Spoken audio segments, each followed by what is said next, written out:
Students. In last class I have given this exercise for practice to find net force. I will explain the answers in today's class. In the first diagram, here two downward forces of 10 newtons each, three upward forces of 10 newtons each. Three upward forces are in same direction, so for this solution the three forces can remain positive, and two downward forces, these two forces are in same direction, so those tens remain positive, but those two are opposite to the three forces, so overall sum will become negative. Now what will be the net force is 10 plus 10 plus 30. 10 plus 10 is 20, and the net force remain 10 newtons. The net force remain 10 newtons. Okay.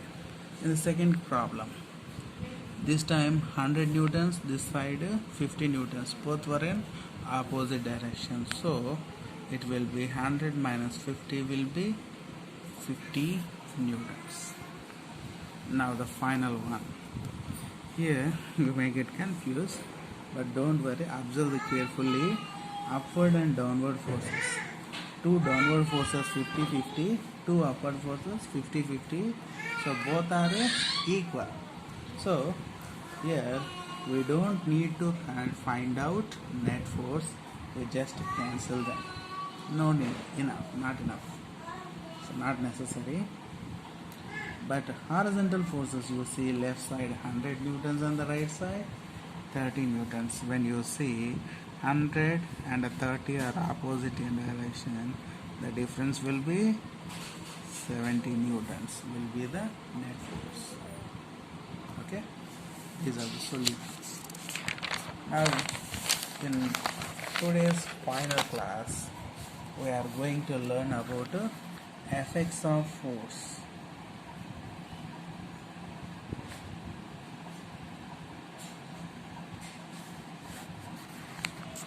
Effects of force. What kind of effects force can create?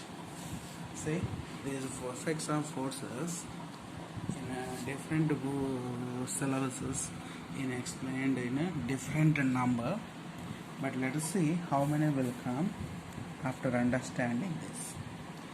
See, first one is, first effect is force can move an object.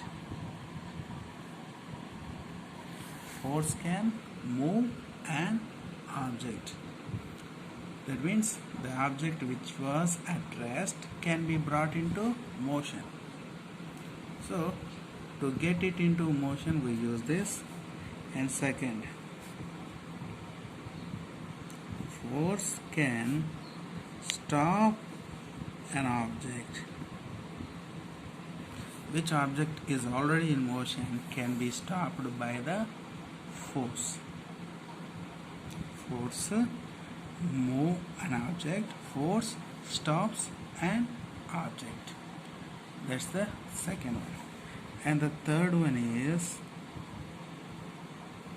force can increase or decrease the speed of objects. Objects' speed will be increased or decreased. Then finally the fourth one is force can change size or shape of object. Force can change either the size or the shape of object. These are four major effects can be caused by the force. Let us have some examples, then you can understand. Force can move an object. How? You see, in case of buses only. You see, bus which was at rest, whenever we apply some push on accelerator, that means some force is applied on the accelerator, the rest state bus will move. Okay, that's the motion, bringing an object into motion with the help of force. So same move on the same moving bus. Again, when some push is applied on the brakes, the bus will stop. So force applied this time on the brakes, the bus will be stopped. So moving object has brought to rest state. Third, force increase the speed or decrease. This one also in the same case of bus where we travel in middle of city, when it goes in traffic, depending upon the situation of a traffic, we changes the speed of bus, we increase the speed, we decrease the speed of bus. That's what we can understand. Force can change, increase or decrease the speed of bus, and the force can change the size and shape of object. A sponge, for example, when a sponge is taken in our hands, we squeeze it. What's going to happen? The size of the sponge will be decreased. And a hot piece of iron, when hot piece of iron is hammered, so beating it again, it will change its shape. This is because of a force. And there is the fifth one also, that is force can change the direction of objects. So objects moving direction also can be changed. For example, when a bus, not a bus, while we are playing the game, like a shuttle, a cock with a rocket, when we hit to opponent court, the opponent will again hit the cock with his own rocket. So when we hit the rocket, it will move straight and reaches to opponent court. But what opponent player is going to do? He also hits it. So opposite direction to us, it will return back to our court. We again hit it.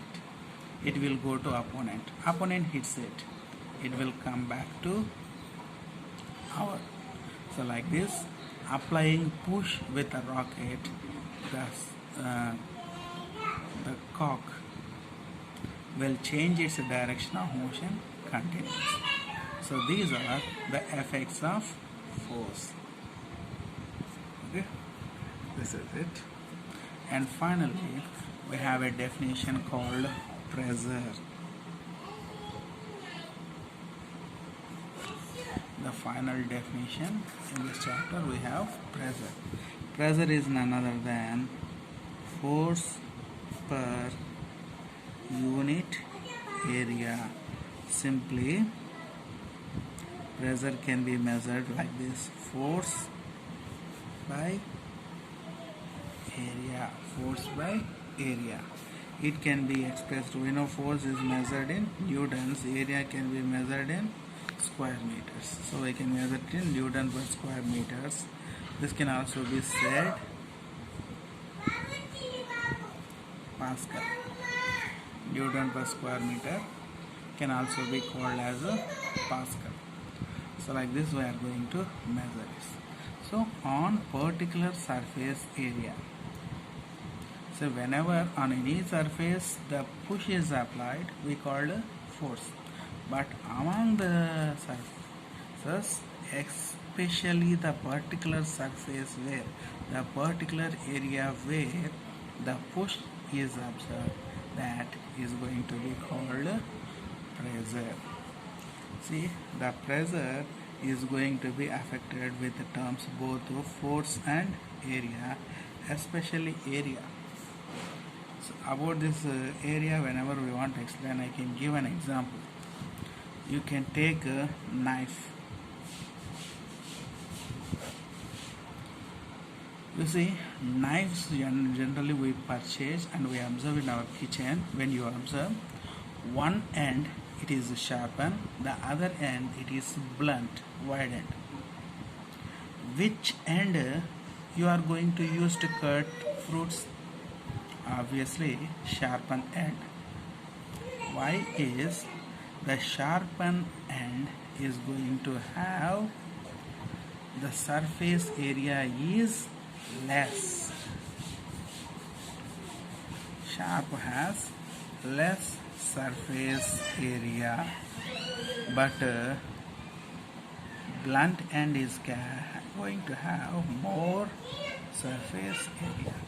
So with the lesser surface area, the sharp end, whenever he is used to cut, what's going to happen? Lot of pressure is kept. Why is pressure is in inverse relation to area? Means area decrease, pressure increase. When area decrease, the pressure increase. So due to that, when sharp end with a less surface area is taken, the pressure will be more. Due to the more pressure with the sharp end, we easily can cut the fruits. But the blunt end, which has a more pressure area, this is going to decrease the pressure, and we cannot cut the fruits. So if you want to still understand this, there is one more activity in our textbook with a brick. So brick is going to have three surfaces: large rectangular surface, small base surface. Using this large wire surface and small surface, when the brick is dropped into the sand, when does the more pressure is observed? Means small surface vertically. When the brick is dropped, the base is going to have small surface area, so when it is dropped, it will sink into the sand more deeper than other surface, because small surface will put more pressure. Based upon this, there are a lot of situations in our surroundings. We just can observe by understanding, by finding or observing in our daily situations. So you just please find out some examples like this. Wider surface area, how will it reduce the pressure? Smaller surface area, how will it increase the pressure? You yourself try to find some examples from your own life, at least 5 examples. Just message me those 5 examples. Okay, that's the end of lesson 1.